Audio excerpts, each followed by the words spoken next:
adalah satu sama-sama. Aku dan Bapak adalah satu sama-sama menghidupkan orang mati. Tweng, nah, siapa yang bisa roba doa lo seperti menu A, B, C, D? Apa mungkin alamu udah program kalian untuk jadi bodoh, ngulangin doa yang di program 1, 2, 3, 4, 5. Ampun, Abdul. Cobalah kau bahas itu doamu, kenapa kayak mantra? Aku dan Bapak adalah satu. Aku dan Bapak, dia, ya, adalah satu. Pertanyaan saya, di situ ada berapa oknum? Jawab. Ya, kalau nggak mau coba racun sesuai hadis, ya sudah. Berarti alamu memang tukang dongeng. Bahu. Nah, berani nggak buktiin? Surat 13 ayat 31. Kami bacakan Quran, gunung akan runtuh dan mayat akan bangkit. Mau tafsir apa lagi mayit? Mayit mau dibikin apa? Bangkai kodok. Bismillahirrahmanirrahim. Walau anna Qur'anan suyirat bihil jibalu aw kuntiat bihil ardu aw kullima bihil mauta bal lillahil amru jami'an afalam yai'asil ladhina amanu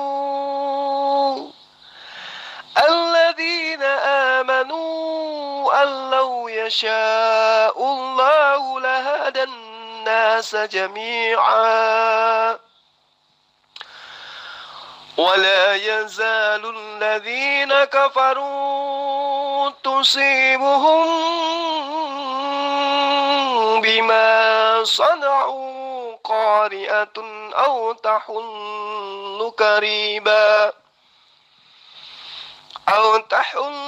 قريبا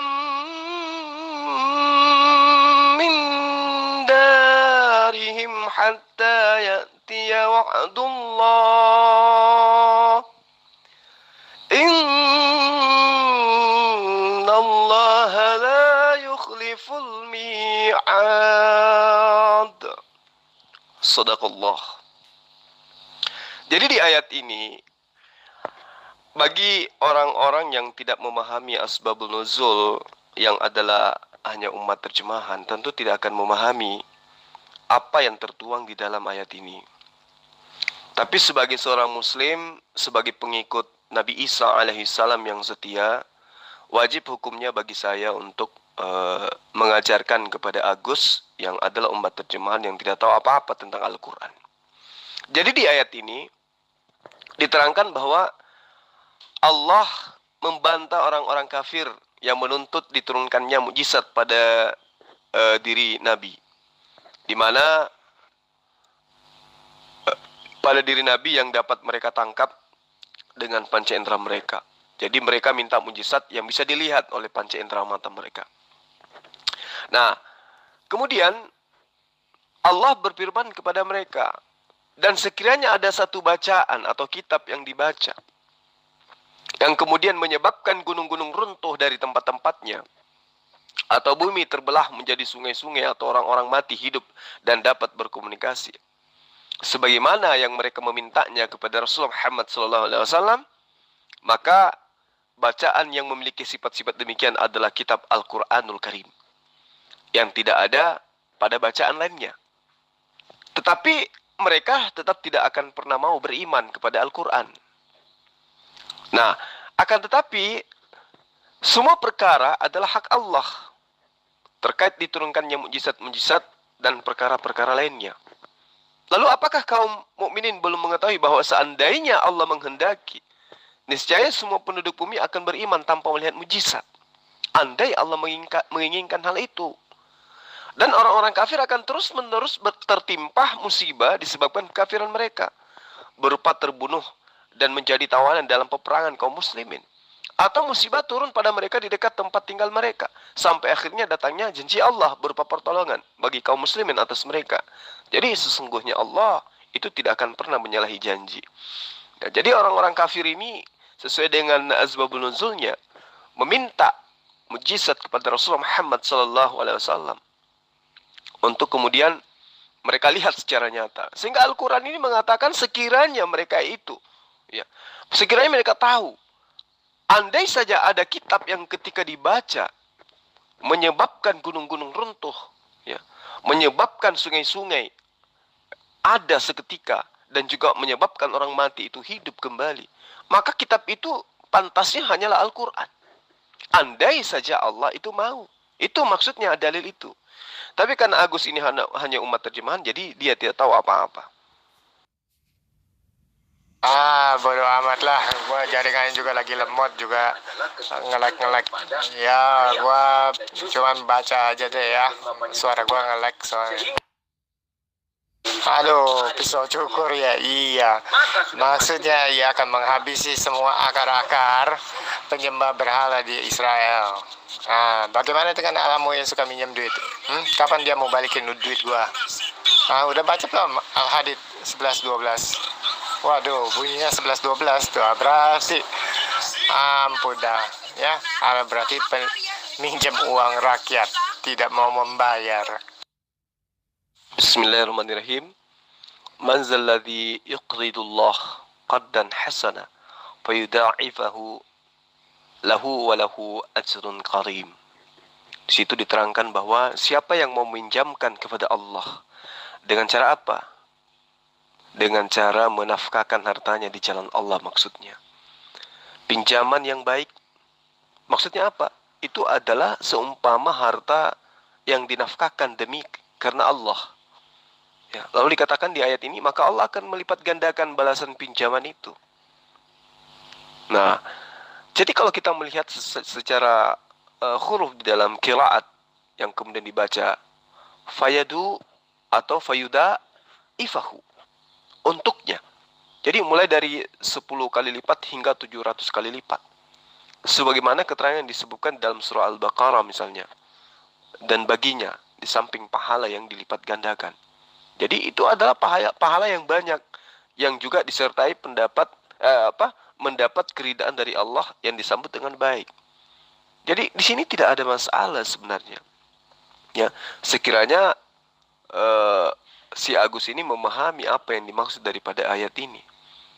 Jadi ketika Allah mengatakan man zalladzi yuqridullah, ya, siapa yang mau meminjamkan kepada Allah pinjaman yang baik, qardan hasanah, ya, lalu dikatakan fayudha'ifahu lahu, maka Allah akan melipat gandakan balasan pinjaman itu untuknya. Lalu kemudian walahu ajrun karim, dan Allah akan memperoleh, dan dia si peminjam ini yang memberi pinjaman kepada Allah ini akan memperoleh pahala yang banyak. Jadi maksudnya pinjaman di sini adalah siapa yang mau menafkahkan, mensedekahkan hartanya, ya, kepada orang-orang yang menjadi golongan yang bisa menerima sedekah atau infak atau nafkah yang diberikan secara halal kepada siapapun, ya, yang berhak mendapatkan infak atau sedekah ini, maka Allah berjanji akan melipat gandakan pahala orang tersebut. Hanya kalau umat terjemahan jadi nggak paham gitu loh.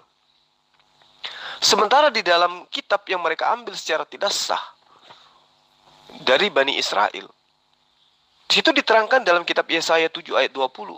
Pada hari itu dengan pisau cukur yang dipinjam dari seberang sungai Efrat, yakni Raja Asyur, ya, Tuhan akan mencukur kepala dan bulu paha. Bahkan pisau itu akan menyiapkan janggut juga. Nah, di situ dikatakan bahwa di terjemahan lama, pada hari itu Tuhan akan mencukur dengan menggunakan pisau cukur yang disewa. Coba. Yang disewa dari seberang sungai Efrat. Ada yang mengatakan dipinjam, ada yang mengatakan disewa. Terus kalau dipinjam dan juga disewa, terus kapan dikembalikan pisau cukur itu?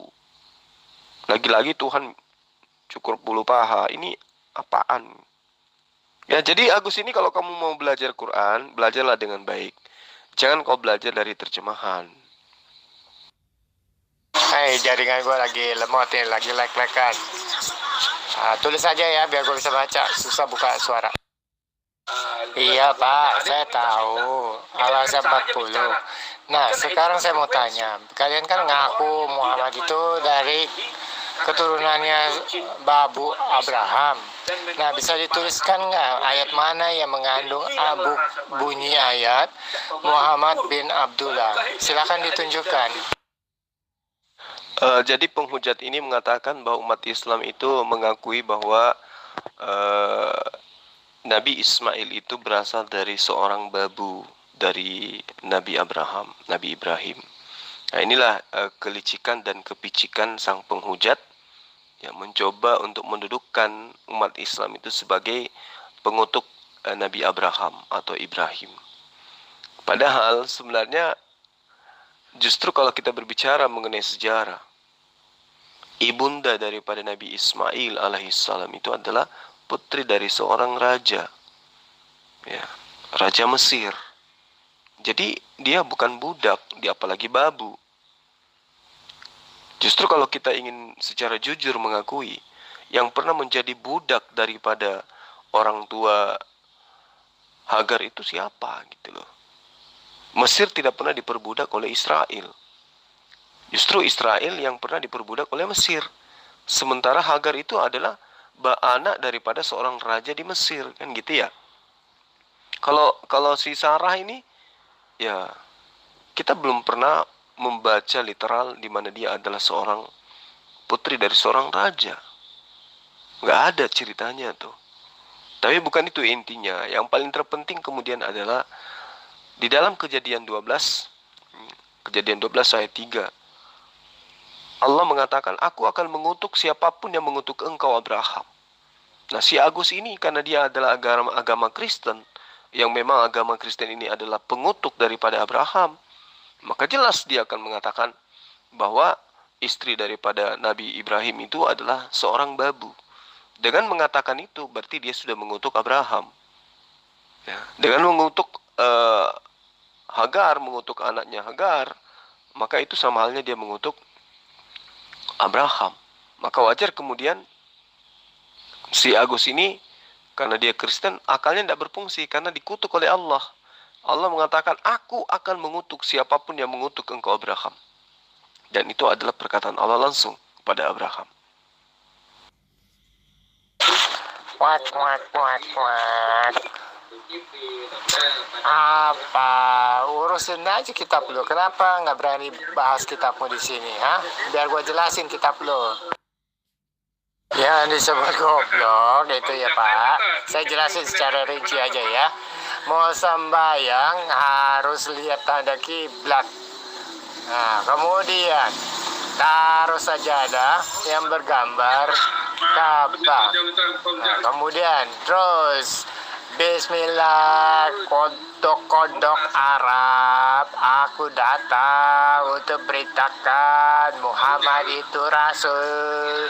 Nah, ulangin ya 10 kali kayak gitu. Terus bilang Al-Fatihah,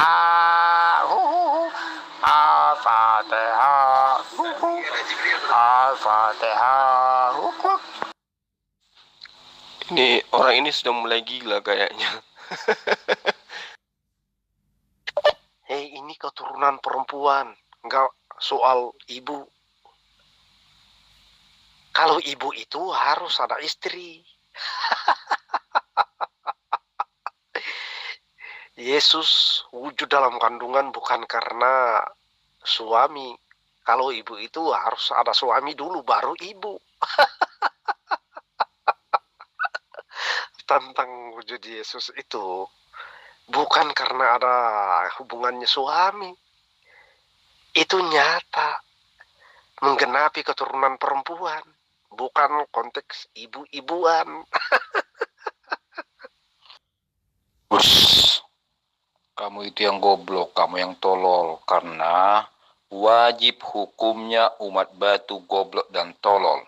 Tahu kenapa? Karena tidak mungkin kau cerdas. Kalau kau cerdas, pasti Nabi kau marah. Pasti Nabi kau ngomong gini, enak aja lu lebih cerdas dari gue. Gue aja buta huruf. Paham ya maksudnya ya? Paham. Buta huruf tetapi dia tidak mengajarkan menyembah kepada manusia yang punya batu zakar. Hebat kan? Begini Abdul, saya mau tanya, adakah kita paksakan anak-anak sekolah sekarang untuk belajar bahasa Belanda seperti bahasa Arabmu? Jawab. Saya mulai dari tahun 65 ya, sampai sekarang. Ada nggak buktinya? Belanda wajibkan kita belajar bahasa Belanda di Indonesia, seperti Arab. Awas kau muter-muter, saya kejar kamu dengan segala macam takianya. Kalau pemaksaan untuk belajar bahasa Arab ada nggak? Di mana itu? Sekolah apa namanya yang memaksakan kepada anak-anak untuk belajar bahasa Arab? Mendingan kamu cari silsilah Abdullah bin Muhammad atau Muhammad bin Abdullah dalam Quranmu dan Quran only, ya. Jangan oot ke tafsir dan hadis. Semuanya itu bohong besar. Quranmu aja ditulis 250 tahun setelah Muhammad mati. Nah, mana mungkin itu akan menjadi suatu kesaksian perintah langsung dari langit jatuh gedebuk, nempel di kepalanya Muhammad. Kalau Lukas menulis itu atas perintah siapa? Coba kamu jawab ini dulu. Kalau mengenai Quran kan kamu nggak ada ilmu sama sekali. Nah, Lukas itu menulis atas perintah siapa? Jawab.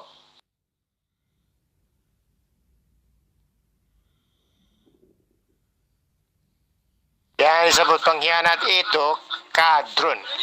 Sekitar 500.000 orang setiap tahunnya berangkat naik haji. Satu orang membayar $8.000. Uangnya kemana, Abdul? Kamu bisa jelasin? Itu namanya ngerampok secara diam-diam lewat jalur agama. Kadrun itu kafir dungu. Ya, kalau perpuluhan itu dikemanakan? Coba, kamu tahu nggak perpuluhan itu sekian persennya diarahkan kemana? Ya, mana ayatnya, Abdul? Kok minta ayat? Apa memang harus sesuai ayat dulu? Baru kalian bisa melakukannya. Kan faktanya kalian membayar perpuluhan. Iya kan? Aneh. Oh, perpuluhan itu masih nyantol di perjanjian lama, Pak. Mau ikut Yesus lebih parah lagi. Semuanya harus dijual. Kasih fakir miskin baru ikut Yesus. Nah, memalukan kan? Ya, mau ikut Yesus tuh nggak boleh punya harta. Harus menabur. Kenapa perpuluhan masih dilaksanakan? Bukankah semua hukum Taurat itu sudah dibatalkan dengan matinya Yesus di tiang salib? Sunat kalian batalkan, padahal itu adalah perjanjian kekal. Kenapa perpuluhan masih kalian pakai? Apa tujuannya? Jawab. Iya, aku dan Bapak adalah satu. Kenapa? Emang itu tertulis.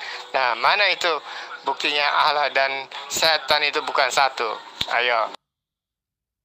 Satu apa? Coba kamu tunjukkan. Aku dan Bapak satu apa? Dan kata aku dan Bapak di situ ada berapa oknum? Coba kamu jawab. Ada tertulis. Aku dan Bapak adalah satu rupa, satu kuasa dalam membangkitkan orang mati. Di mana tertulis itu? Ya. Lalu kemudian aku dan Bapak itu ada berapa oknum? Jawab. Iya, kamu tinggal baca Alkitab. Kalau nggak percaya apa yang ditulis Alkitab, dengan dongeng saya, Yesus bangkit untuk bersihin kubur, bersihin taman, terus sambil jualan sapu dan jual sendal. Mungkin juga jualan sadajah sama sarung kali, ya, supaya dia bisa sholat ke Ka'bah.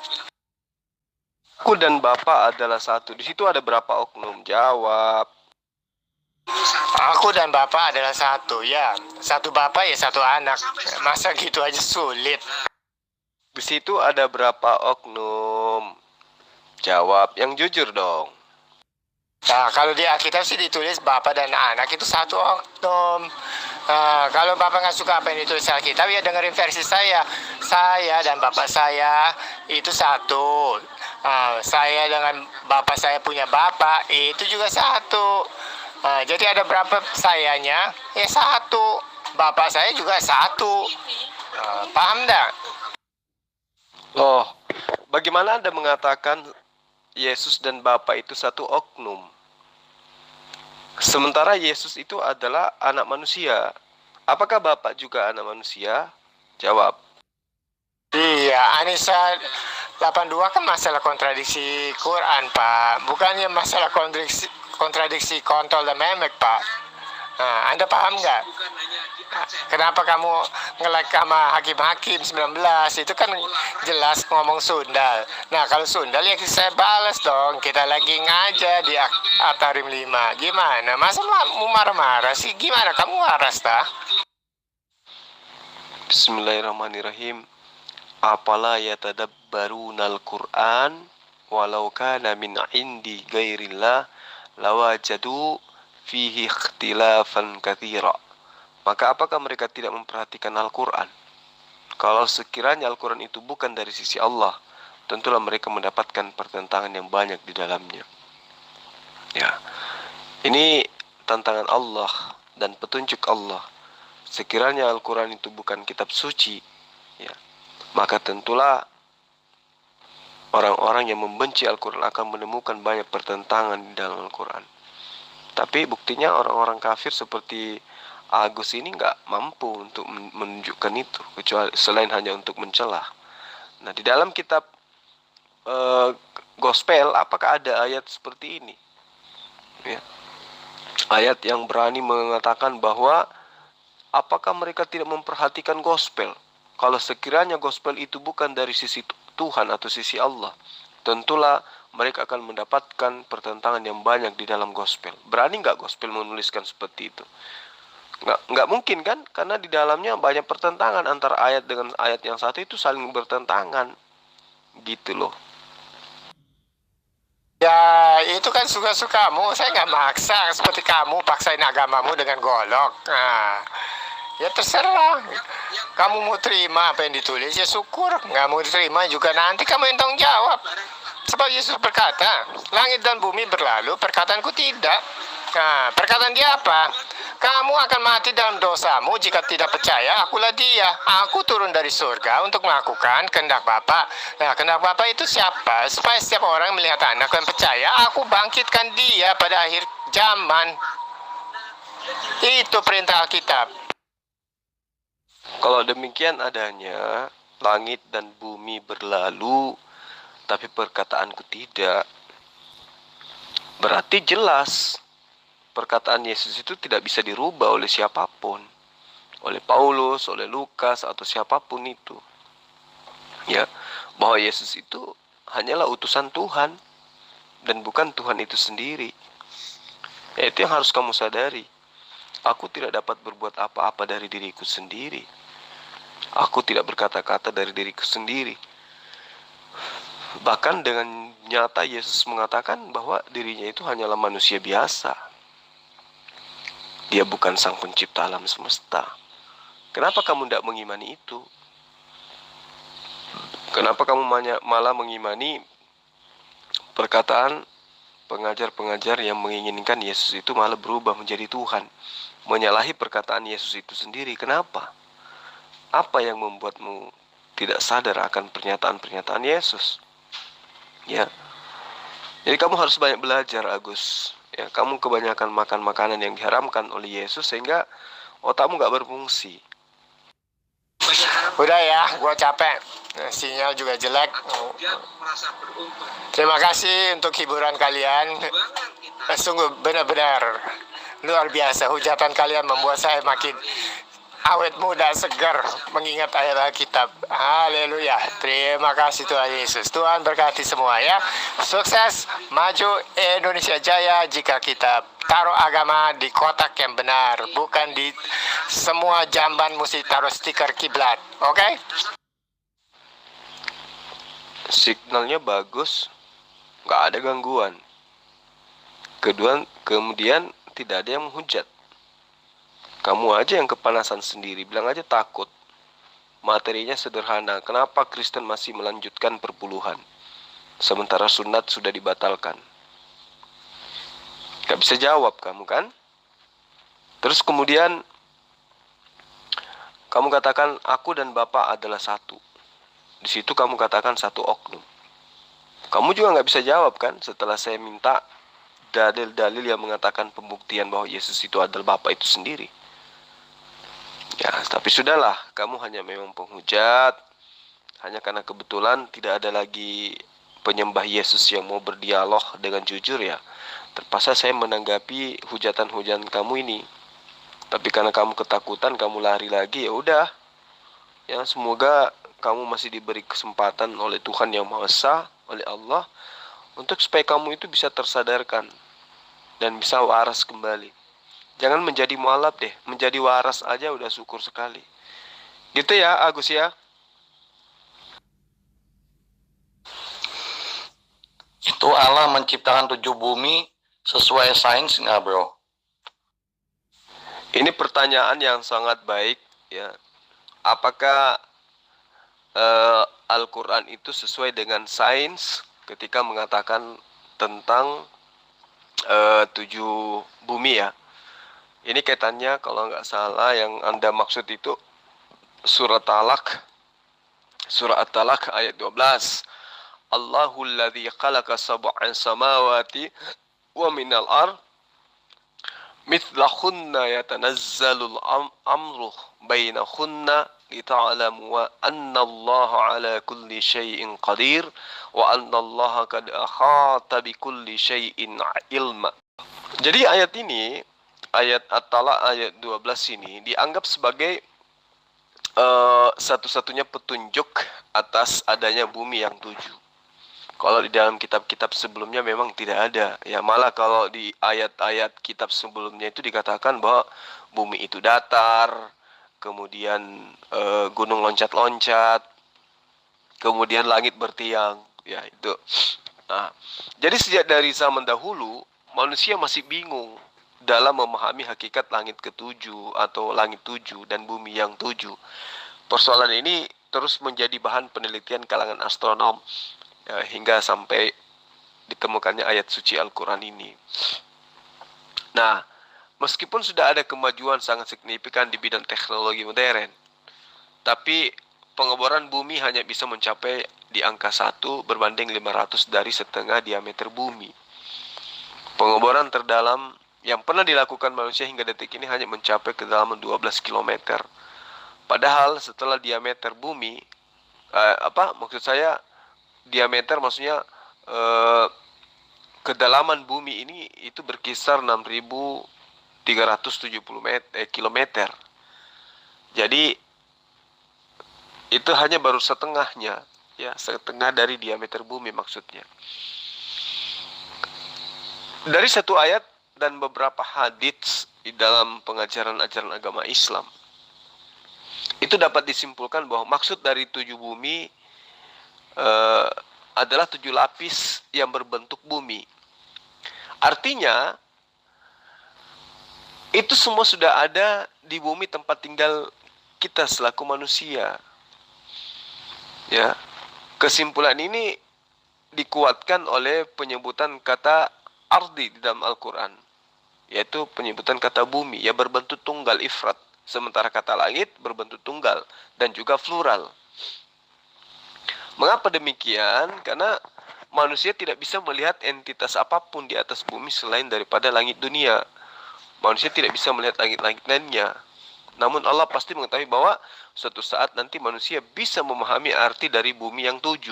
Sebab itulah Allah cukup menyebutkan kata bumi di dalam Al-Quran dalam bentuk tunggal. Nah, kemudian sains telah mengungkap secara ilmiah, fakta ilmiah maksud saya, bahwa bumi itu memang memiliki 7 lapisan. Atmosfer, terus kemudian hidrosfer, kemudian lapisan sial, kemudian lapisan sima, itu yang keempat. Lalu kemudian yang kelima itu adalah lapisan sima berfase besi. Kemudian yang keenam inti cair bumi. Kemudian yang ketujuh inti padat bumi. Nah, inilah bukti bahwa apa yang diterangkan oleh Al-Quran dalam surah At-Talaq ayat 12 itu berkaitan dengan penemuan sains, ya, yang 7 lapis bumi itu. Artinya 7 bumi itu artinya adalah 7 lapis bumi. Demikian juga 7 langit itu artinya 7 lapis langit. Nah, inilah hebatnya Al-Quranul Karim. Di kitab lain tidak ditemukan ini. Seperti itu, kawan. Pembahasannya nggak mantap. Di situ tertulis loh, Alamu menciptakan 7 langit, begitu pula dengan bumi. Coba jangan ngeles ya. Kok nggak boleh tanya lagi? Yang mantap penjelasannya dong. Di atas saya sudah menjelaskan tentang 7 bumi ya, yang diterangkan dalam Al-Quran, dan sains sudah membuktikan kebenarannya. Nah, sekarang saya balik tanya kepada Anda. Di kitab Anda ada dikatakan 7 materai, 7 sangkakala, dan 7 cawan. Apakah itu sesuai dengan sains? Silakan.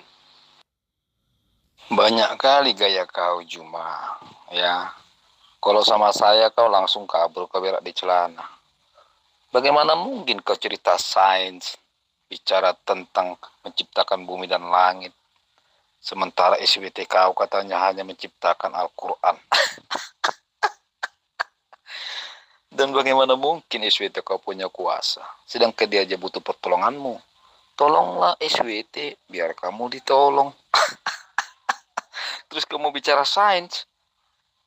Gile lu. Yang pertama yang mesti kamu pahami, berbicara mengenai sains, itu kitabmu tidak akan pernah mungkin bisa.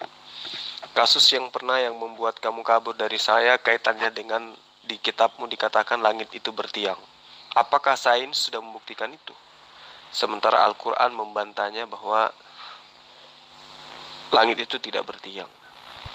Sekarang kamu buktikan secara sains. Apakah kemudian itu bisa dibuktikan kitab kamu itu? Kemudian kaitannya dengan Allah butuh pertolongan. Kamu harus banyak belajar. Ya, Halilintar ya. Hakim-Hakim 5 ayat 23. Kutukilah kota Meros. Ya, firman malaikat Tuhan. Kutukilah habis-habisan penduduknya karena mereka tidak dapat menolong Tuhan. Ya, tidak dapat membantu atau menolong Tuhan sebagai pahlawan. Itu perlu kamu pelajari kitab kamu supaya kamu tahu. Kemudian di dalam Bilangan 25 ayat 11 sampai ayat 13. Pinehas anak Eleazar, anak Imam Harun, telah menyurutkan murkaku daripada orang Israel, karena ia begitu giat menolong kehormatanku, atau membela kehormatanku, atau membantu kehormatanku di tengah-tengah mereka, sehingga tidaklah kuhabisi orang Israel dalam cemburuku. Sebab itu kukatakan, sesungguhnya aku berikan kepadanya perjanjian keselamatan daripadaku, untuk menjadi perjanjian mengenai keimaman selama-lamanya bagi dia dan keturunannya, karena ia begitu giat menolong Allahnya dan telah mengatakan perdamaian dengan orang Israel. Jadi di dalam kitab yang kamu ambil di dalam perjanjian lama, kitabnya Bani Israel, itu jelas Tuhan ditolong, Tuhan dibela. Belajar lagi. Dari mana jalannya dia bisa menyelamatkan? Dia aja butuh pertolonganmu. Dia aja hanya sebongkah batu. Mau bukti? Ayo kita diskusikan. Si Juma aja, ya, yang ngaku-ngaku ustadz itu, dia aja kabur berak di celana.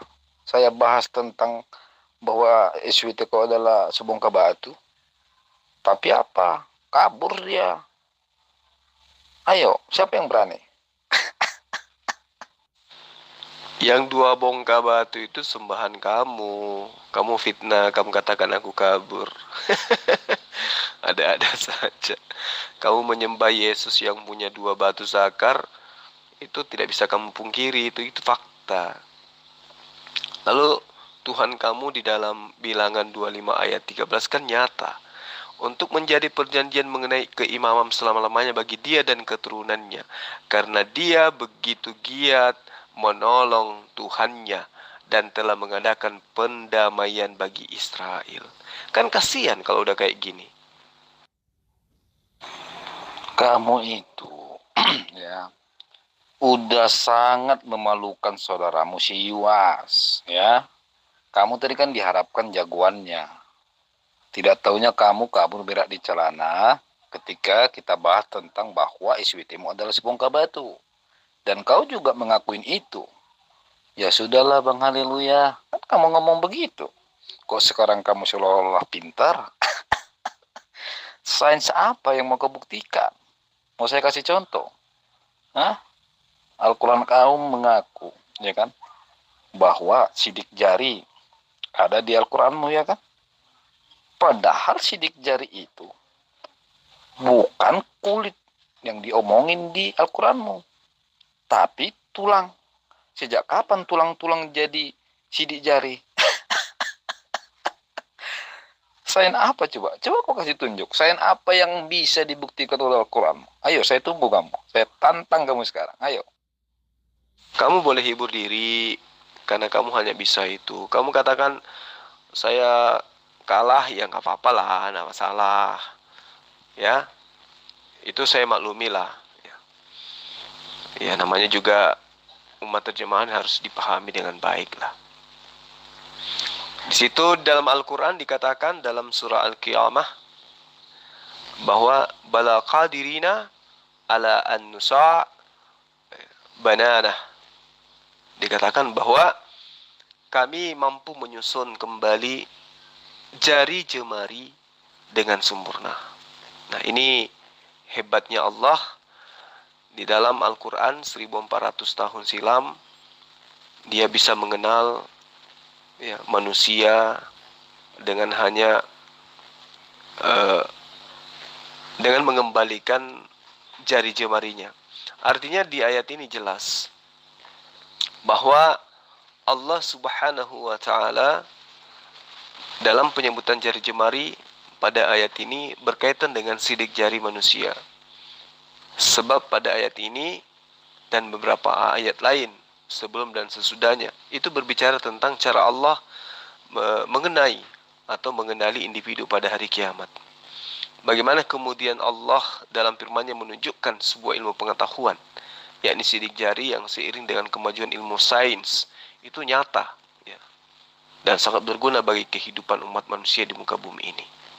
Sidik jari dalam ilmu sains digunakan sebagai identitas diri. Karena itulah Allah kemudian mengatakan 1400 tahun yang lalu, dikatakan bahwa kami mampu menyusun kembali jari jemarinya dengan sempurna. Artinya manusia ini bisa dikenal dengan sidik jari. Dan alhamdulillah itu sudah ditemukan oleh sains. Nah, kembali kepada kitab kamu. Di situ dikatakan langit bertiang. Bisa nggak sains buktikan bahwa langit itu bertiang? Silakan. Memang kamu kabur. Bahkan semalam aja, 2 hari yang lewat, kok nggak salah. Setiap saya ada, kamu ngelak-ngelak terus itu. Iya kan? Sampai saya hantam-hantam kau ngelak terus. Tapi sudahlah. Memang tabiat kalian itu satu, goblok, dan bermuka tembok. Jadi itu udah lumrah lah. Bahkan penyamaran kau pun udah saya bongkar kan. Sampai kau nyamar-nyamar, ya kan. Yuas jadi Juma, Juma jadi Yuas. Ya udahlah, suka-suka kamu aja lah. Kamu mengatakan saya adalah Yuas, ya udah terserah kamu lah. Ya, namanya juga umat bahlul, bocor halus. Terus kamu katakan saya kabur. Saya kabur dari kamu karena kamu memiliki apa? Ilmu apa yang kamu punya? Bahasa Ibrani nggak bisa, bahasa Yunani nggak bisa, bahasa Arab nggak bisa. Terus kamu bisa apa yang bisa membuat saya kabur dari kamu? Ya sudah, sekarang kamu coba tunjukkan bagaimana kemudian sains menguraikan tentang ayat yang ada dalam kitabmu bahwa langit bertiang. Silakan. Baguslah kalau kamu udah ngaku kamu kabur. Artinya kan setiap yang saya omongin itu benar. Beda dengan kau, ya. Sampai kau rubah-rubah jati diri kau. Memalukan lah, ya kan. Pura-pura nyamar lah kau jadi Yuas. Kadang nyamar kau jadi Juma. Makanya awal saya dengar aja suaramu, saya udah tahu. Trik-trik permainan kalian tuh aduh merecehan lah, ya. Jadi ini intinya kau tuh udah menyerah. Ya udah, minggirlah kau kalau udah menyerah. Ya sudah, suka-suka kamu. Ya mau nuduh saya kabur juga nggak masalah lah bagi saya. Ya, asal kamu senang aja. Nah sekarang kita bahas, ya, buktikan kitabmu yang mengatakan langit itu bertiang. Bagaimana dengan penemuan sains? Apakah sudah menemukan tiang langit? Jawab. Jangan karena kau nggak ikro, kau kaget. Itu belum semua saya bongkar. Masih sikit-sikit lah. Mengenai sidik jari yang tertera di dalam Al-Quran, Surah Al-Qiyamah ayat 4 itu sudah terbuktikan. Sekarang kamu buktikan dong secara sains langit bertiang. Silakan. Kau bicara tentang Alkitab saya, ya nggak usah saya buktikan. SWT kau pun sudah ikut membuktikan kok, ya. Makanya saya bilang kalian tuh ngelesnya aja goblok. Nah justru sekarang harusnya kau buktikan sama saya kalau SWT itu bukan sebongkah batu. Tapi faktanya apa? Kau kabur-kaburan, ketakutan kamu. Memalukan sekali. Ini namanya si Juma itu, yang pakai link-link YouTube itu. Kalau udah di room babak belur, ya kan? Buat link YouTube seolah-olah pemenang. Tidak mungkin sebongkah batu itu mampu menjelaskan tentang sidik jari 1400 tahun silam. Nggak mungkin. Ya. Bala qadirina ala an nusawwiya banana. Bahkan kami mampu menyusun kembali jari jemarinya dengan sempurna. Nah, ini yang kemudian ya membuat para ilmuwan penasaran. Apakah manusia itu bisa diketahui melalui jari jemari? Dan ternyata, alhamdulillah, mereka menemukan sidik jari yang menjadi acuan untuk menyelidiki identitas seseorang. Dan setiap manusia hanya memiliki garis jari jemari masing-masing. Tidak ada yang sama. Dan kalau itu ditemukan oleh sebongkah batu, maka itu mustahil. Yesus aja yang Tuhan menurut kamu. Ya, tidak pernah ada ungkapan-ungkapannya itu yang tepat di dalam meramalkan sesuatu. Pasti keliru. Tetapi apa yang dituangkan di dalam Al-Quran? Ya, bala qadirina ala an nusawwiya banana.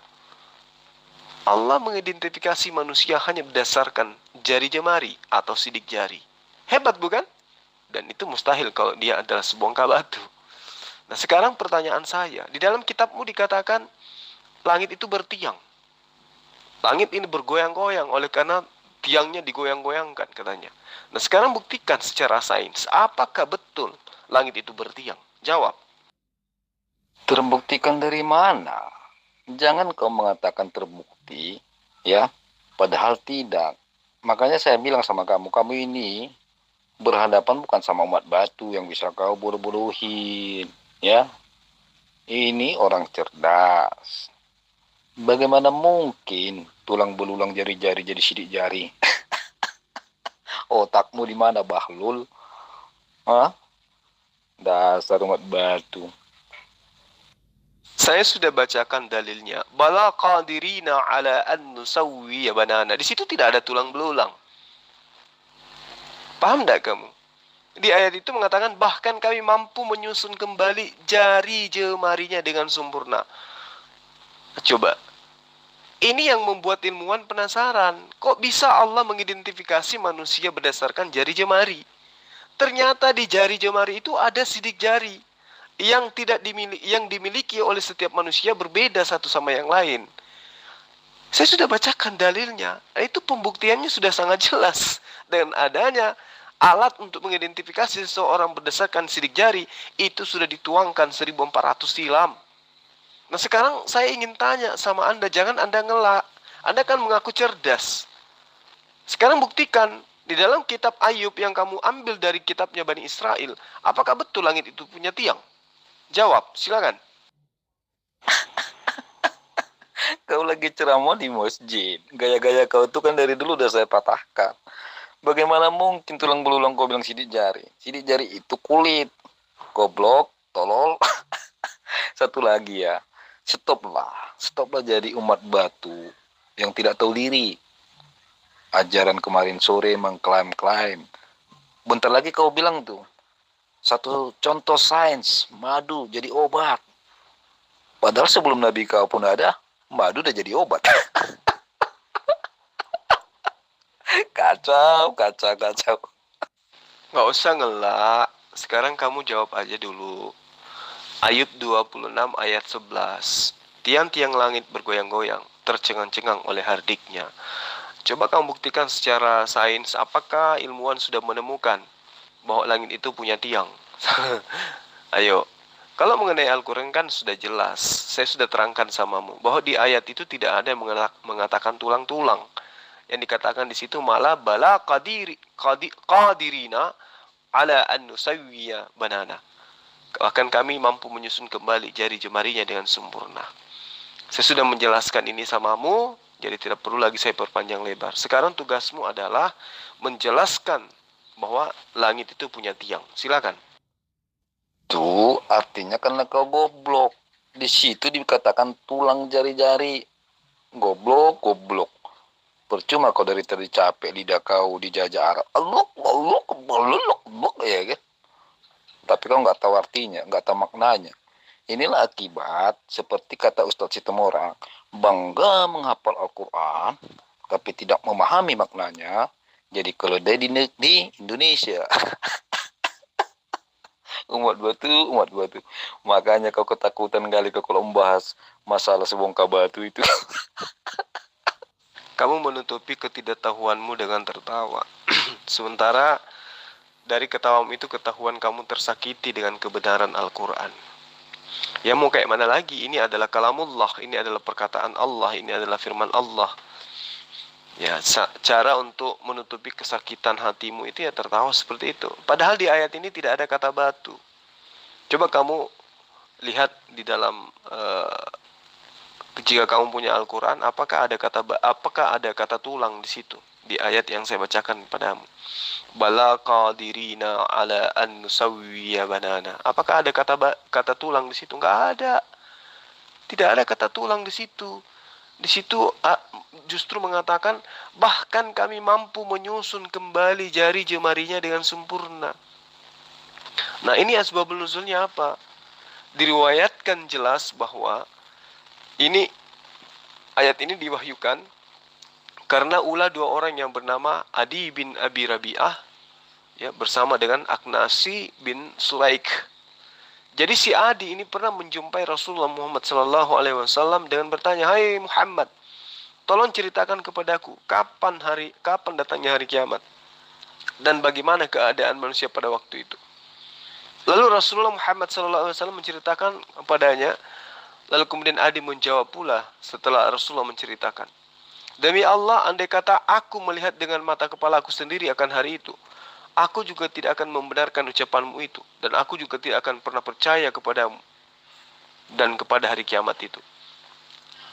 Apakah mungkin, hai Muhammad, ya kata Adai, Allah sanggup mengumpulkan kembali tulang belulang manusia? Kemudian turunlah ayat keempat yang dikatakan bahwa bala qadirina ala an nusawwiya banana. Di situ dikatakan kekuasaan Allah sebagai jawaban atas terhadap pertanyaan Adi bin Abi Rabi'ah dari orang-orang yang bersikap seperti si Adi ini.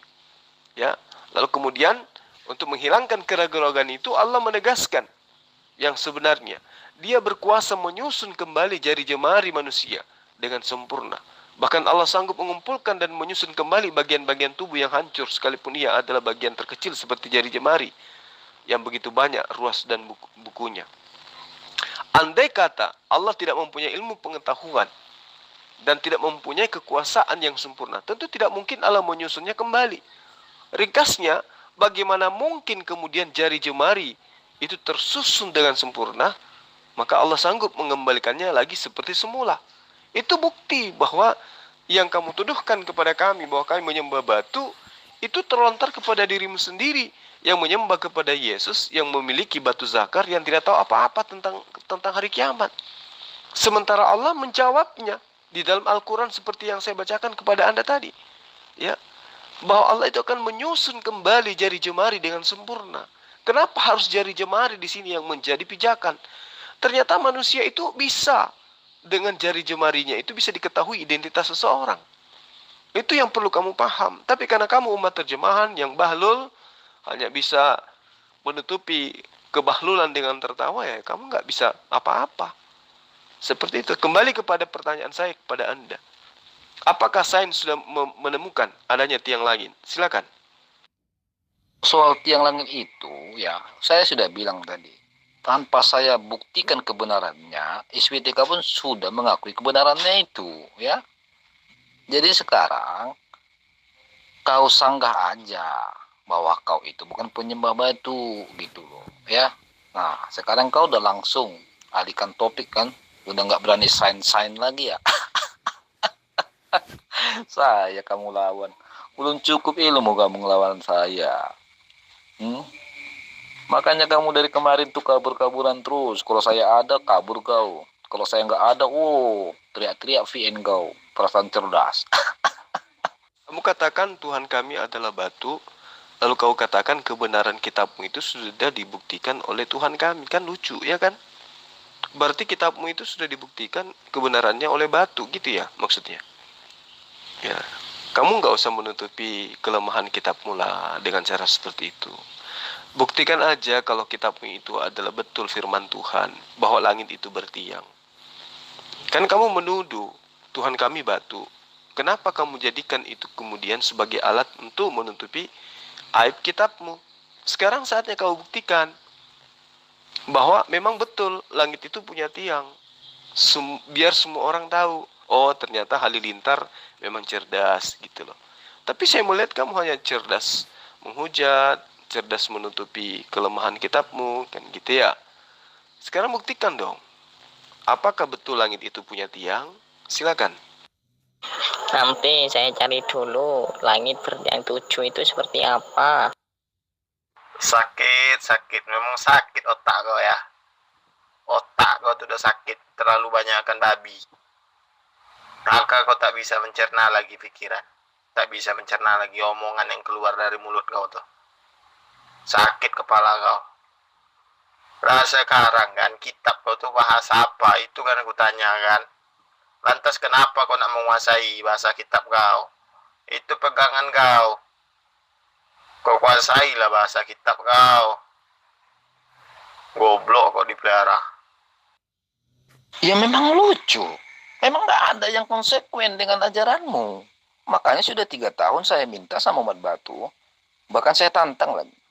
Hei umat batu, tunjukkan satu aja dalil dari Al-Quran yang masuk akal. Kalau ada, saya syahadat, saya bilang. Nggak ada yang berani. Syukurlah kamu sendiri yang mengatakan. Memang tidak masuk akal ajaranmu.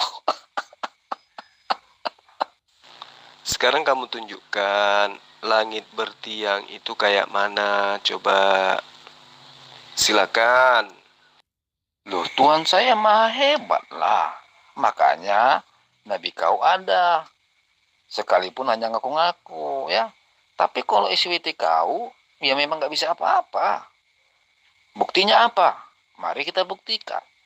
Karena itulah SWT-mu minta tolong sama kau tolong dia. Supaya kau ditolong. Ya kan? Betul nggak? Tadi kan saya sudah bacakan ayatnya. Untuk menjadi perjanjian mengenai keimaman selama-lamanya bagi dia dan bagi keturunannya, karena dia telah begitu giat menolong Tuhannya, ya, dan telah mengadakan perdamaian bagi orang Israel. Bilangan 25 ayat 13. Tuhannya di situ maksudnya adalah sembahan Bani Israel. Jadi suku Lewi ini diberi kelebihan sebagai imam selama-lamanya bagi keturunannya. Karena suku Lewi ini telah begitu giat menolong Elo Israel. Ya, paham ya? Nah sekarang tugasmu coba buktikan dong. Langit bertiang, silakan. Jangan kau ganti-ganti topik. Karena kamu sudah habis otak. Kan saya sangat jelas tadi menjawabnya di atas. Nggak usah saya buktikan. Ya kan? SWT kau aja sudah ikut-ikutan dan buktikan. Padahal kami nggak butuh sebenarnya pembuktian dia. Nah, kenapa saya lebih cenderung menyampaikan pernyataan SWT-mu? Karena saya tahu ucapan saya pasti tidak akan kau akui. Makanya saya buat pernyataan SWT-mu. Begitu terkejutnya saya. Pernyataan SWT-mu pun tidak kau akui juga. Allah Subhanahu wa Ta'ala setelah menerangkan bahwa langit itu tidak bertiang. Kitabmu mengatakan langit bertiang. Nah, mana yang benar coba? Silakan. Yang aneh itu kamu. Kamu mengatakan buta huruf itu cerdas. Ya, yang konyol itu otakmu, itu satu. Yang kedua, Yesus itu kan tidak mati. Dia kan bangkit pada hari ketiga.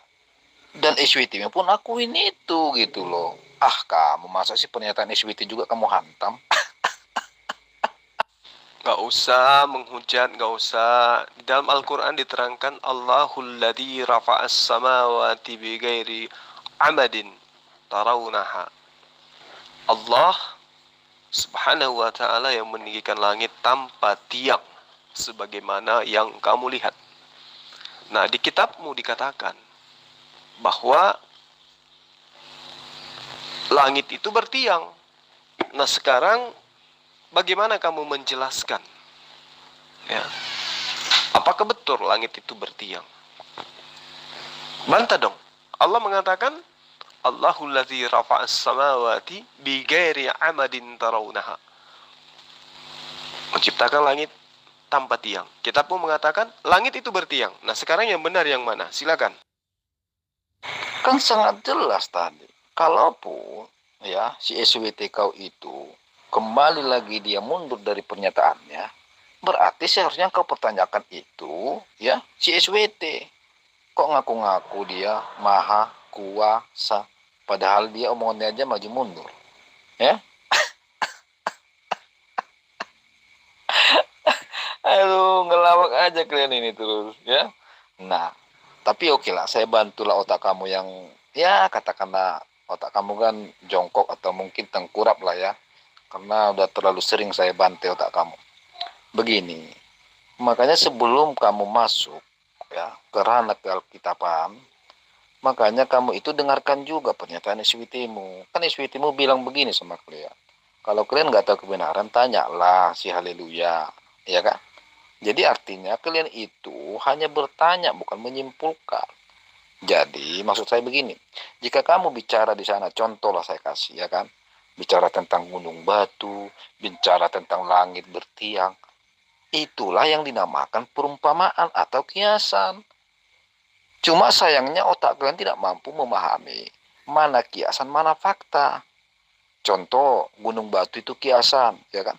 Mau kalian paksakan sama dengan fakta kalian penyembah batu. Tiang-tiang langit bergoyang-goyang, tercengang-cengang karena hardiknya.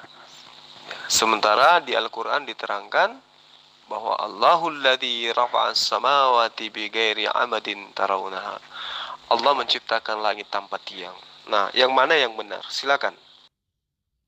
Percuma kamu mengkritisi Alkitab saya. Dari dulu saya udah bilang, sekata saja kalian kritisi Alkitab saya, berarti kalian lagi berantem sama si SWT, ya. Itu fakta. Jadi, aneh kamu ini. Ya, pernyataannya aja kau lawan gitu. Kedua, ya, bukannya SWT itu tidak ada menciptakan langit dan bumi. Tapi dia mengakui dia hanya menciptakan Al-Quran. Kamu gak usah hibur diri, gak usah nutupi aib. Ya, kamu katakan bahwa sembahan kami itu adalah batu. Tapi giliran kamu ke pojok dengan ayat di kitabmu, kamu menuduh Allah kami yang berfirman demikian. Ini kan gila. Sekarang ketika kitabmu mengatakan langit itu bertiang, kamu katakan itu adalah firman Allah. Tapi ketika kami menerangkan tentang Al-Quran, kamu mengatakan itu adalah firman batu. Inilah kegilaannya kamu sebagai umat terjemahan.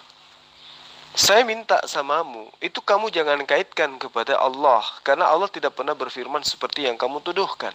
Ini saya sedang mempertanyakan, ya, kredibel kitabmu itu betulkah firman Tuhan? Dengan mengatakan bahwa langit itu bertiang. Coba, mana yang benar? Antara Al-Quran atau kitabmu? Satu menerangkan langit itu bertiang, karangan Lembaga Alkitab Indonesia. Satu yang mengatakan bahwa langit itu tidak bertiang. Itu adalah firman Allah. Nah, sekarang yang benar yang mana? Silakan. Ya, yang diterangkan di Al-Quran itu, terangkan semua. Contoh, bahwa SWT mengakui bahwa Alkitab adalah kebenaran.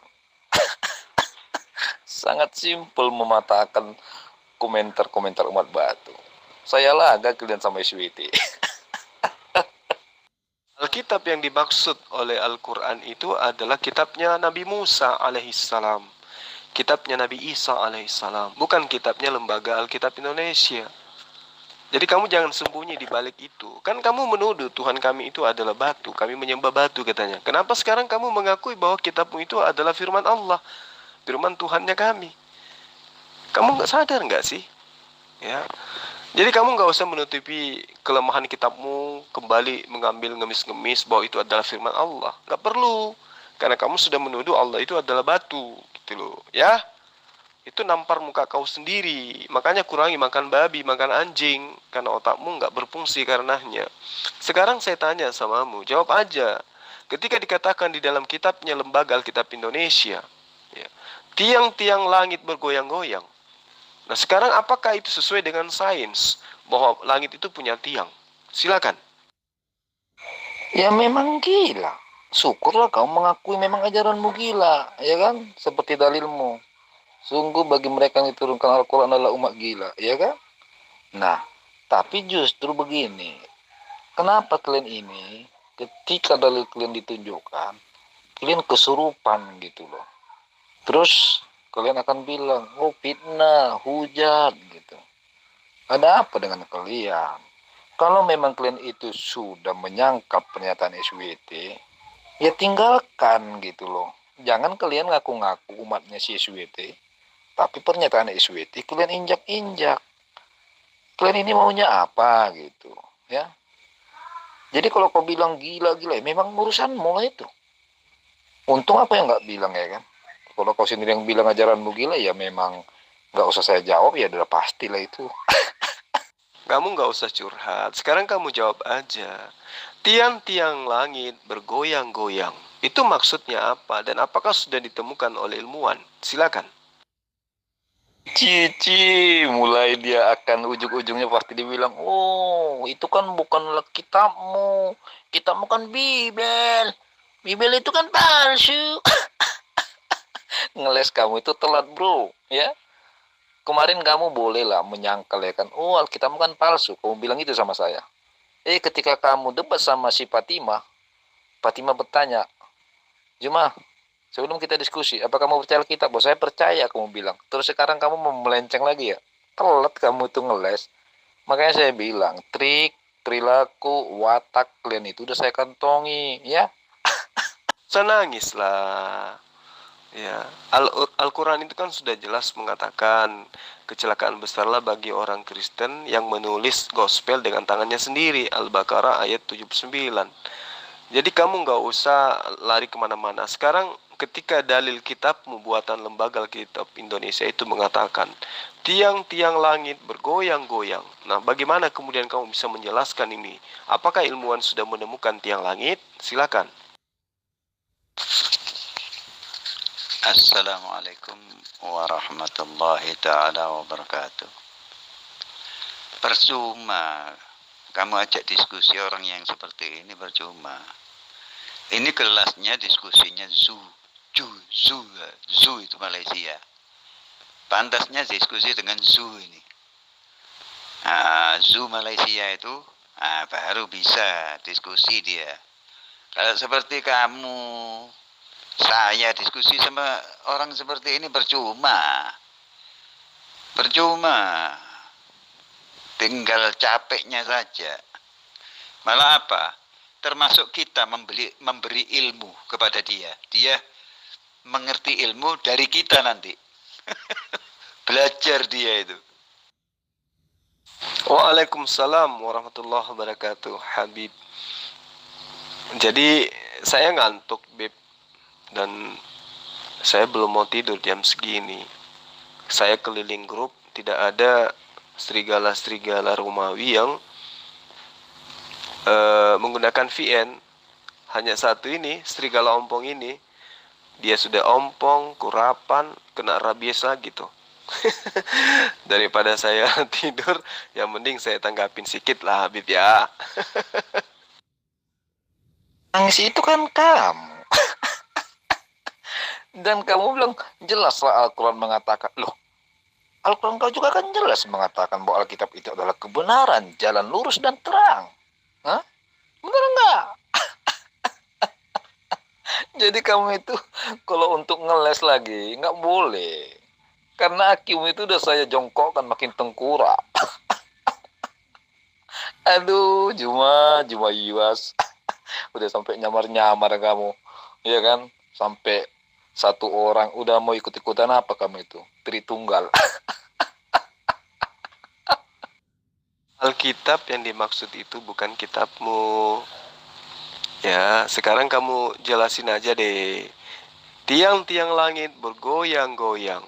Apa maksud dari ayat ini dan apakah sudah ditemukan ilmuwan? Silakan. Gaya umat batu. Tahu kau Juma, gayamu itu tahu.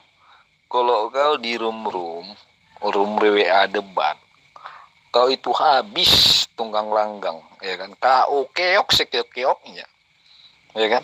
Terus kau buatlah di link YouTube memuji diri seolah-olah kau pemenang. Memang kau tuh sungguhlah yang kau tipu pula saudara seimanmu yang goblok itu, ya kan? Mereka puja-puji kau. Padahal mereka nggak tahu kau itu pelarian dari room debat. Karena keok buat link YouTube, ya kan? Buat judul seolah-olah, si Juma hebat. Iya, ini akan masuk ke YouTube lagi bahwa Halilintar tidak mampu mempertanggungjawabkan kitabnya. Sementara Zulkifli M. Abbas ditanyai tentang apapun, Zulkifli bisa menjawabnya dengan lugas, ya, dengan teratur, sistematis berdasarkan Al-Quran. Kamu menuduh apa tadi? Sidik jari, saya sudah menjelaskan. Kamu tuduh apa lagi? Menyembah batu, saya sudah menjelaskan. Ya, menolong Allah, saya sudah menjelaskan. Apalagi? Ya. Sementara kamu cuma satu soalan ini aja, kamu mutar-mutar kesana kemari, menutupi aibmu. Ayolah. Di situ lagi dikatakan di terjemahan lamanya dikatakan gini. Tiang-tiang langit berayun-ayun dan tercengang-cengang oleh hardiknya. Apakah ilmuwan sudah menemukan adanya tiang langit? Atau jangan-jangan pesawat yang jatuh kemarin itu karena tabrak tiang langit? Nah, kan sudah saya duga kan ujung-ujungnya, ya kan? Karena kau sudah habis otak. Ujungnya kau bilang, Alkitab yang dimasuk SWT itu bukan Alkitabmu. Terus ketika ditanya si Fatimah, kau percaya nggak bahwa Alkitab itu benar? Percaya. Kau percaya nggak Alkitab itu punya Kristen? Percaya. Tiba-tiba sekarang di sini, Alkitabmu yang dimasuk itu bukan Alkitabmu. Umat batu ngeles semua aja goblok, gimana lagi diskusi. Lah ya memang gitu. Ya, Alkitab yang dimaksud oleh Al-Quran itu yang mengajarkan kebenaran itu adalah wahyu Allah yang diwahyukan kepada Nabi Musa, yang diwahyukan kepada Nabi Isa. Itu yang dikatakan oleh Al-Quran dengan sebutan Alkitab. Sementara di dalam surah Al-Baqarah ayat 79 ya, yang dikatakan sebagai buku yang ditulis dengan catatan tangan sendiri itu jelas adalah kitabmu. Karena kitabmu itu bukan firman Tuhan. Jadi ada dua kitab yang disebutkan dalam Al-Quran. Yang pertama adalah kitab yang diwahyukan kepada para nabi. Yang kedua adalah kitab yang ditulis dengan tangan sendiri. Nah, kitabmu inilah kitab yang ditulis dengan tangannya sendiri. Bukan karena berdasarkan firman Tuhan. Karena itulah kemudian ketika saya tanya, kenapa di kitabmu itu ada dikatakan tiang-tiang langit bergetar-bergetar? Ada juga dikatakan tiang-tiang langit bergoyang-goyang. Ada juga dikatakan tiang langit itu berayun-ayun. Nah sekarang berbicara mengenai sains. Apakah kemudian ilmuwan sudah menemukan adanya tiang langit? Nah, sampai sekarang kamu nggak bisa menjawabnya. Inilah yang dimaksud dengan kitab yang berdasar atas catatan tangan sendiri, bukan karena pewahyuan. Paham nggak? Si Juma ini, saya yakin memang kau akan masukkan ke link YouTube. Cuma pesan saya, asal nanti duitnya jangan kau bikin dana teroris ya. Ya jangan ya. Nah, kedua, kamu bilang saya tidak bisa bertanggung jawabkan. Bukannya sangat jelas saya katakan. Jangankan saya yang menjawab, ya kan. SWT-mu sendiri yang sudah menjawab tanpa harus saya jawab. Paham di situ? Kalau tadi ngaku dia ya kan, Alkitab ya kan, punya Kristen tuh. Sesudah habis otak si Juma ini, terus dia bilang, oh Alkitabmu kan bukannya, Alkitab yang dimaksud bukan Alkitabmu. Kacau, kacau. Ngelesnya goblok gimana dibuatnya. Sekarang lari lagi ke dana teroris. Ya ampun. Benar-benar lah. Sekarang kamu fokus aja lah jawab.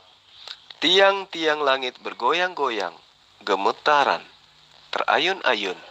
Apakah benar langit itu punya tiang? Jawab. Mau apapun kau bilang, itu urusanmu. Kau kan lagi bentrok dengan pernyataan sesembahanmu. Iya kan? Satu sisi kau menyangkal, tanpa saya jawab, tanpa saya buat pembelaan, SWT kau sudah membantai pernyataanmu. Kalau kau nggak terima, ya kan? Berarti kau lagi membantai pernyataan SWT-mu. Jadi sebenarnya saya ini lagi menikmati sebenarnya. Yang berselisih itu antara kalian gitu loh. Tapi sewotnya sama Kristen.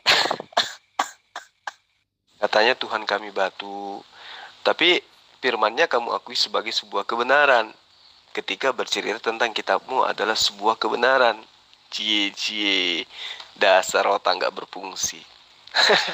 Padahal Allah Subhanahu wa taala menerangkan dalam surah Al-Baqarah, "Fawailul lilladzina yaktubuna al-kitaba bi aydihim thumma yaquluna hadza min 'indillah liyashtaruna bih thamanan qalila fawailul lahum mimma katabat ya aydihim wa wailul lahum mimma yaksibun."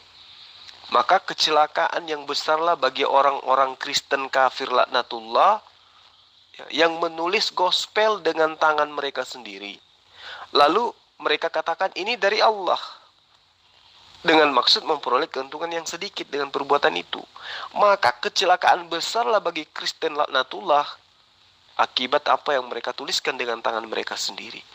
Kecelakaan besarlah ya, bagi Kristen laknatullah akibat apa yang mereka kerjakan. Itu yang diterangkan oleh Allah mengenai kitabmu yang kau tulis dengan tanganmu sendiri. Baru kau katakan itu dari firman Tuhan. Nah sekarang untuk membuktikan bahwa kitabmu itu catatan tangan manusia biasa, bukan firman Tuhan yang dimaksud oleh Al-Quran, yang diterangkan kaitannya dengan Nabi Isa.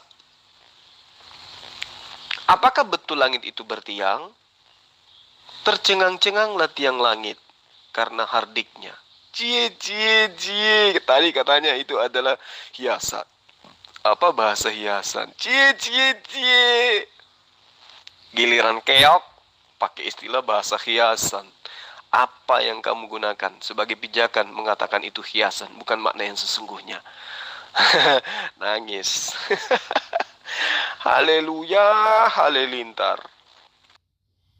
Namanya bagus, haleluya, tapi otaknya somplak. Gak nyambung. Gua pantau dari tadi gak ada yang nyambung. Namanya bagus ini haleluya, tapi otaknya halau-halau. Ini kayak suara supir truk ini di pasir gitu ya.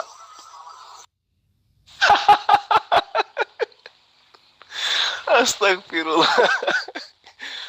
Aduh, suaranya kayak halau-halau ya. Ya emang bang, dia ini gak waras. Dari dulu memang dia ada keterbelakangan mental. Jadi selain dia ini ada kekurangan psikomotorik, ya dia juga kekurangan ilmu. Tapi itu sih berkaitan ya, karena dia mentalnya kurang stabil. Ya seperti itu adanya. Tapi pernyataan abang ini buat saya terharu. Sampai saya tertawa terseduh-seduh. Domba tolol.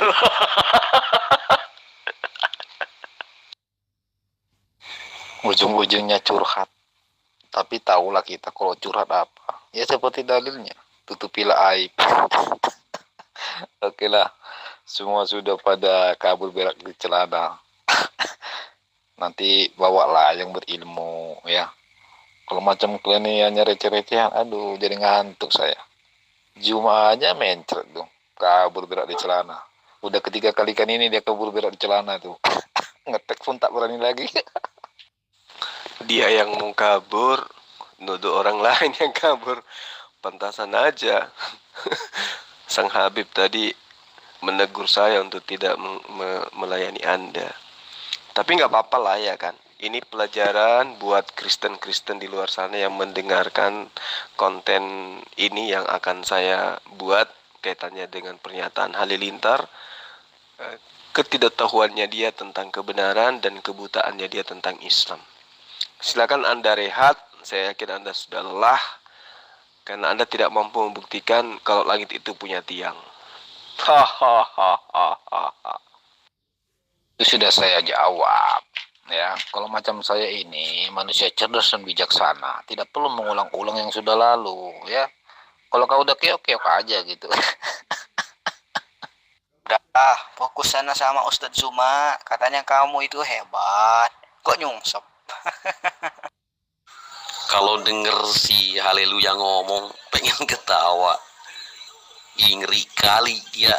Bener-bener sumpah ngeri bro. Ini namanya bagus Haleluya. Itu kan Alhamdulillah kan begitu kan. Tapi dongonya minta ampun. Gak ada yang nyambung dari tadi gua pantau. Ih, ngeri pokoknya. Ngeri banget bro. Halo. Udah, fokus sana sama Ustadz Zuma. Katanya kamu itu hebat. Kok nyungsep? Ustadz Juma, itu bukan Juma. Makanya saya bilang, kalau dia mampu menipu kalian, karena kalian kan goblok, itu Yuas itu. Dia itu nyamar-nyamar, satu orang, jadi 3 orang. Jadi kau nggak sadar ya selama ini bahwa dia itu bukan Juma. Kau lihatlah, makanya dia kabur-kaburan tuh. Kabur berak di celana dia udah. Makanya saya bilang kau cari kena yang cerdas. Tapi nggak mungkin ya. Nggak mungkin ada umat batu yang cerdas ya kan. Kalau ada umat batu yang cerdas, artinya melangkai Muhammad dong. Goblok. Goblok lu. Dari suaranya aja udah beda. Yuas Zuma, beda lah. Lu nggak lihat profilnya? Ya Yuas dia di grup sebelah, Zuma ya di sini. Tolol kau ini. Gak bisa membedakan. Makanya otakmu udah banyak lemak babi. Kok kabur terus sih? Kenapa kok kabur? Hah? Udah nyungsep. Ih, ngeri. Denger si Haleluya ngomong. Apa dia nggak sadar ya? Ngeri pokoknya. Ih, Masya Allah. Ya Allah, ya Rabb. Jangan sampai. Ya semoga sajalah si Haleluya dapat hidayah. Haleluya. Itu cakap kau sangat berbahaya sekali. Haleluya. Sadar kau ya. Bukan gua ini ngasih tahu sama kau atau apa. Itu berbahaya sekali ucapan kau itu. Aduh, Masya Allah. Sadar kau, haleluya. Ngeri pokoknya ucapan kau, ngeri kali. Tapi anggap saja hiburan lah. Kau ini boneka di sini, jadi kita ada mainan kan. Enak kali kalau ada kau di sini tampil. Ini kan kau boneka apa ya, umat Islam gitu kan.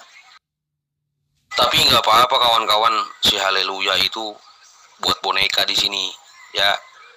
Saya ketawa-ketawa aja denger komenannya dia itu. Waduh, ngeri tapi pengen ketawa saya ya. Ya ucapan-ucapannya ngeri kali kawan. Jauh banget. Jauh dari agama Kristen, jauh dari agama Islam. Sumpah ngeri banget. Coba kawan-kawan simpulkan. Simak saja ucapan-ucapannya di ngeri, Masya Allah. Stop bicara. Saya tidak pernah jadikan Yesus Tuhan. Tidak pernah. Siapa? Mana bisa saya menjadikan Yesus Tuhan? Tidak bisa. Ya itulah kehendak Allah mengunci mata dan hati kami orang Kristen. Itu yang dikehendakinya. Mana bisa lagi kami bertobat. Mana bisa lagi kami berpikir. Maksudmu saya mau dapat hidayah macam si Yahya Waloni. Sama seperti Yahya Walonte itu, yang ngomongnya busuk itu. Hah? Itu kamu anggap hidayah? Yang mulutnya si Yahya Waloni itu mau menggal kepala jemaatnya. Itu maksud kamu hidayah? Oh, amit-amit. Ih, ngeri bro, haleluya itu. Dari Kristen jauh saya pantau ucapan-ucapannya ya, apalagi dari Islam. Dari Alkitab jauh, apalagi dari Al-Quran. Ini macam apa orangnya? Ngeri kau. Tapi nggak apa-apa, kau tampil di sini ya. Saya tonton ini ya, mantap kali kau di sini. Udahlah, boneka-boneka kau di sini ya. Mantap kali. Kalau ada kau ramai grup ini. Gua gak kenal sama Ahwan Waloni sama siapapun. Saya hanya kenal di grup ini saja. Ini ngobrol di grup ini, haleluya. Jadi ucapan-ucapan kau itu jauh dari agama Kristen pun. Jauh banget, saya pantau, saya lihat. Jauh pokoknya. Serius, jauh banget dari Kristen. Ayo, kau ini ngarang terus. Haleluya. Ayo, mana VN-nya si Bang Yos? Kalau dia Zuma. Berbeda anak. Daerah aja udah beda, orangnya beda. Ya, keluarganya aja udah beda. Ngaco lu. Yos itu orang Palembang. Ya. Saya kenal Bang Yos. Goblok. Coba kirim VN-nya kalau ada. Jangan ngalang kau. Atau video call deh. Kami jadi saksinya. Kamu dengan Ustadz Zuma. Ayo. Kok ngarang? Makanya kan saya bilang, kualitas IQ kita sangat beda bagaikan langit dan bumi. Kalau kalian kan memang goblok, wajib hukumnya goblok. Makanya kalian ditipu-tipu buat recehan dia. Zuma itu adalah yuas, tapi kalian gak sadar kan? Orang IQ kalian jongkok, bahkan IQ itu apa? Akhirnya kalian tuh tengkurap. Kalau lihat itu, makanya dia udah kabur deh itu. Kau lihat aja di mana ada room WA. Kalau dia keluar-keluar, pas aku nggak ada. Tapi kalau aku udah ada, nggak berani lagi dah keluar-keluar. Kau perhatikan aja.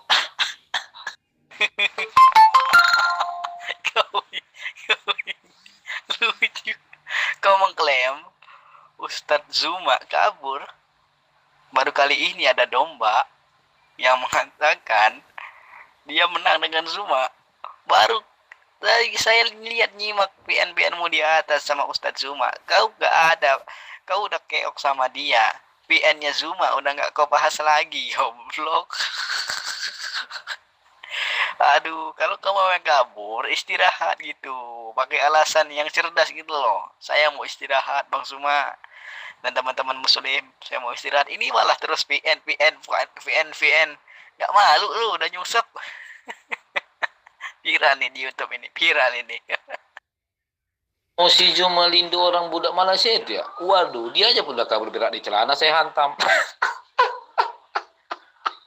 Itu mau kalian anggarkan ya? Baru kali ini aku melihat domba yang sudah KO, nyungsep, teberak di celana, masih PN. Ya, wah, gak ada memang yang bisa mengalahkan Zuma itu. Apalagi Kristen cerehan, kau recehan. Kau lebih baik debat dengan Joe. Ya, lebih cocok. Kalau dengan Ustadz Zuma, Habib Lopon, jauh kau itu. Undang pendetamu saja ke sini, kita diskusi. Ya. Op lah, kalau kamu mau kabur ya op. Kalau kamu bertahan di sini, kau mempermalukan dirimu sendiri. Dia kira apa nih? Batu itu seperti Yesus yang dicuri orang. Masa Tuhan dicuri orang? Bingung di sini, tidak ada lawan yang baik, yang bagus, yang pinter ya. Coba kalau ada pendeta yang bagus di sini. Nggak muter-muter nih. Ini ada haleluya, stresnya minta ampun. Aduh, tak ada penjelasan apapun, cuman hujat mulu. Wah, parah ini hari ini nih, kacau hari ini. Teman-temannya pada kemana lagi ya? Yang pinter-pinternya ini malah orang koclok diturunin. Parah ini. Sial hari ini bro. Aduh, ngobrol sama si Haleluya bener-bener tidak nyambung, bro.